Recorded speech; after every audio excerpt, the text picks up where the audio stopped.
Oke,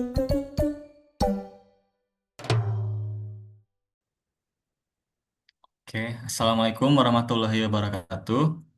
Selamat pagi, siang, malam buat semuanya.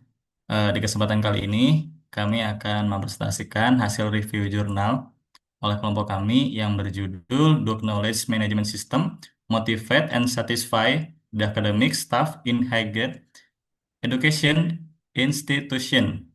Ini ditulis oleh Pham Ngoc Duong dan kawan-kawan pada tahun 2022. Boleh selanjutnya? Nah, di kelompok kami terdiri dari 4 anggota. Yang pertama saya sendiri, Bintang Aditya Ramadan. Kemudian ada Dea Amelia, ada Fitri Handayani, dan ada Irawati.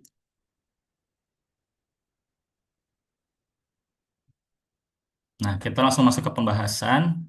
Di sini, pada latar belakang jurnalnya, dalam pendidikan tinggi, menjaga semangat dan kepuasan dosen menjadi tantangan, terutama pasca pandemi COVID-19. Penerapan Knowledge Management System dianggap sebagai solusi untuk meningkatkan efisiensi kerja, pengelolaan SDM, dan daya saing universitas. Penelitian ini meneliti apakah KMS dapat meningkatkan motivasi mengajar dan kepuasan kerja dosen. Oke, boleh lanjut. Baik, di sini terdapat tujuan penelitian. Penelitian ini bertujuan untuk menganalisis pengaruh Knowledge Management System atau KMS terhadap motivasi dan kepuasan kerja staf akademik di Universitas Vietnam. Fokus penelitian meliputi 3 komponen utama KMS, yaitu Knowledge Acquisition atau perolehan pengetahuan. Yang kedua itu Knowledge Dissemination, yaitu penyebaran pengetahuan. Dan yang terakhir itu Knowledge Utilization, yaitu pemanfaatan pengetahuan. Ketiganya kemudian dianalisis hubungannya dengan motivasi mengajar dan kepuasan kerja dosen. Oke, di sini terdapat metode penelitian. Penelitian ini menggunakan pendekatan kuantitatif dengan metode survei.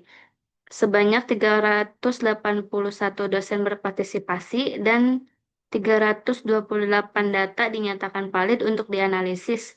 Lalu kriteria responden adalah dosen yang telah mengajar minimal 3 tahun dan bekerja di institusi yang menerapkan KMS. Lalu data kemudian dianalisis menggunakan SPSS dan Smart PLS untuk menguji model struktural. Selanjutnya ada model penelitian. Pada slide ini diperlihatkan model penelitian. Terdapat 7 hipotesis yang digunakan untuk menggambarkan hubungan antar variabel. Ketiga dimensi KMS diasumsikan mempengaruhi motivasi mengajar dan kepuasan kerja secara langsung. Selain itu, motivasi mengajar juga diasumsikan memiliki pengaruh terhadap kepuasan kerja. Baik, di sini terdapat gambar. Gambar maksud di sini itu adalah yang pertama itu adalah knowledge acquisition, di mana proses memperoleh pengaruh baru melalui pelatihan, riset, atau kolaborasi antar dosen. Yang kedua itu ada knowledge utilization, yaitu pemanfaatan pengetahuan, di mana pengguna pengetahuan yang telah diperoleh dalam kegiatan mengajar, penelitian, atau pengabdian masyarakat. Lalu yang ketiga ini ada knowledge dissemination, yaitu penyebaran pengetahuan, di mana proses berbagi pengetahuan antara dosen melalui seminar, publikasi, forum akademik, atau sistem informasi kampus. Selanjutnya ada teaching motivation, yaitu motivasi mengajar, dorongan internal dosen untuk memberikan pengajaran yang berkualitas. Lalu yang terakhir itu ada academic staff satisfaction, yaitu kepuasan dosen, yaitu tingkat kepuasan yang dirasakan dosen terhadap pekerjaannya di lingkungan akademik. Lalu di sini terdapat hubungan antar variabelnya atau biasa disebut hipotesis. Maksud dari H1, H2, dan H3 ini menggambarkan pengaruh langsung antara 3 komponen KMS, yaitu acquisition, utilization, dan dissemination terhadap academic staff stratification. Artinya semakin baik penerapan KMS, semakin tinggi kepuasan dosen. Selanjutnya ini ada H4, H5, dan H6, yaitu menunjukkan pengaruh ketiga komponen KMS terhadap teaching motivation. Artinya semakin baik proses perolehan, penggunaan dan penyebaran pengetahuan, maka semakin tinggi motivasi mengajar dosen. Lalu yang terakhir itu ada H7, yaitu menghubungkan teaching motivation dengan academic staff stratification. Artinya semakin tinggi motivasi mengajar, semakin besar pula kepuasan kerja yang dirasakan oleh dosen. Model ini menunjukkan bahwa sistem manajemen pengetahuan berperan penting dalam meningkatkan motivasi mengajar dan kepuasan kerja dosen. Baik, selanjutnya di sini ada hasil penelitian, yaitu hasil analisis menunjukkan bahwa ketiga komponen KMS berpengaruh positif dan signifikan terhadap motivasi mengajar maupun kepuasan staf akademik. Motivasi mengajar juga terbukti berperan penting dalam meningkatkan kepuasan kerja. Nah, di sini ada table result of R square, F square, dan Q square. Jadi, R kuadrat itu sama dengan 0,529 untuk motivasi mengajar, menunjukkan bahwa model ini mampu menjelaskan pengaruh variabel secara kuat dan meyakinkan.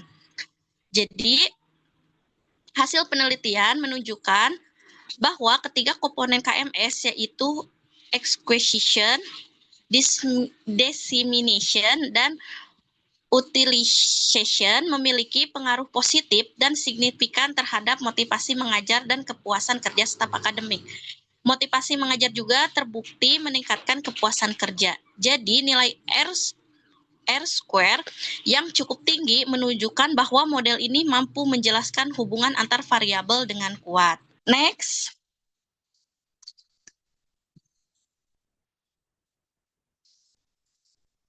Oke, di sini ada kesimpulan dari penelitian, yaitu implementasi Knowledge Management System atau KMS terbukti meningkatkan motivasi dan kepuasan kerja dosen melalui proses perolehan, penyebaran, dan pemanfaatan pengetahuan yang terstruktur. Dosen menjadi lebih produktif, termotivasi, dan merasa puas dengan pekerjaannya. Dengan demikian, KMS berperan sebagai instrumen penting dalam memperkuat kualitas dan efektivitas organisasi akademik. Next.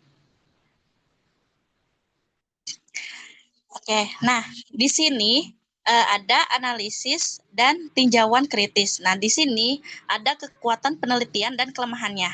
Dari kekuatan penelitiannya itu menggunakan metode kuantitatif dan analisis statistik yang kuat atau SIM. Yang kedua itu relevan dengan kondisi aktual pendidikan tinggi setelah pandemi. Yang ketiga menunjukkan hubungan empiris antar KMS dan faktor SDM seperti motivasi serta kepuasan kerja. Terus yang terakhir, model konseptual konferensif menggabungkan teori KMS, motivasi, dan kepuasan karyawan. Dan kelemahannya di sini, penelitian hanya dilakukan di satu negara, yaitu Vietnam. Sehingga hasilnya belum tentu berlaku di negara lain. Dimensi KMS yang digunakan terbatas pada tiga aspek, tanpa mempertimbangkan knowledge creation dan retention. Data diperoleh melalui kuesioner sehingga mungkin terdapat bias persepsi responden tidak menyoroti faktor budaya organisasi atau kesiapan teknologi yang mungkin turut mempengaruhi hasil. Oke, selanjutnya akan disampaikan oleh Fitri Handayani. Baik, terima kasih atas penjelasan sebelumnya. Saya akan menjelaskan pada slide 10 yang berjudul keterkaitan dengan konsep KMS. Pada bagian ini terdapat tabel di poin A yaitu keterhubungan dengan konsep KMS. Pada bagian ini, kita melihat keterhubungan jurnal dengan teori KMS yang kita pelajari di kelas. Misalnya, dosen menggunakan pengetahuan tacit dan eksplisit dalam mengajar. Proses penyebaran pengetahuan melalui KMS menggambarkan konsep knowledge map and knowing doing gap. Selain itu, KMS sangat sesuai dengan pendekatan model Secchi, serta mendukung organizational learning di institusi. Next.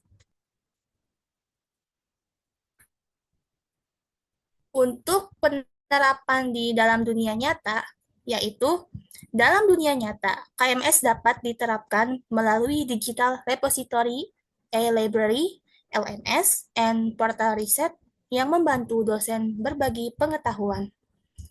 Dalam lingkungan bisnis, sistem serupa juga dapat meningkatkan motivasi dan kepuasan karyawan melalui pembelajaran berkelanjutan. Contoh lainnya adalah penggunaan communities of practice yang mendorong inovasi dan kolaborasi. Next. Ini adalah kesimpulan dari analisis. Secara keseluruhan, jurnal ini menunjukkan bahwa KMS bukan hanya sistem teknologi, tetapi strategi organisasi yang berperan dalam meningkatkan motivasi, kepuasan, dan kinerja sumber daya manusia. Hal ini sejalan dengan teori-teori KMS yang telah kita pelajari, terutama terkait knowledge cycle dan organizational learning. Jadi, saya akan menjelaskan perbedaan dari slide 8 yaitu tentang kesimpulan dan slide 12 juga sama tentang kesimpulan. Apa itu perbedaannya? Pada slide 8, kesimpulan yang disampaikan merupakan kesimpulan asli dari peneliti jurnal. Isinya itu meringkas temuan penelitian, yaitu bahwa knowledge management system atau disingkat KMS terbukti meningkatkan motivasi. Apa motivasinya? Dalam motivasi mengajar dan kepuasan kerja dosen. Kesimpulan ini bersifat objektif dan langsung berasal dari hasil penelitian mereka.